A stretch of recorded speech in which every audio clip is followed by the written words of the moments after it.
اعوذ باللہ من الشیطان الرجیم بسم اللہ الرحمن الرحیم۔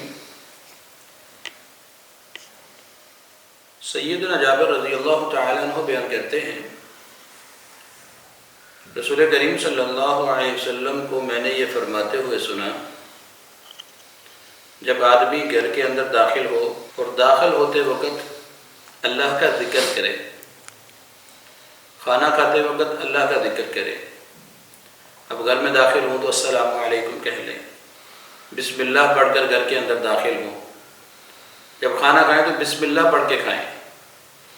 تو آپ صلی اللہ علیہ وسلم نے ارشاد فرمایا، شیطان اپنے ساتھیوں سے کہتا ہے کہ آج آپ کو اس گھر کے اندر نہ رہائش ملے گی اور نہ ہی کھانا ملے گا، آج کے دن ہم اس گھر کے اندر رات نہیں گزار سکتے۔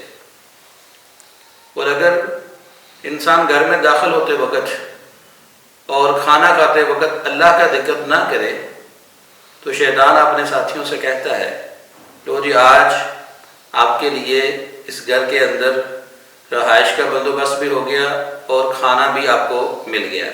آئیے ہم دیکھیں کہ کیا ہم اپنے کھانے کے اندر شیطان اور اس کے ساتھیوں کو شریک کر رہے ہیں؟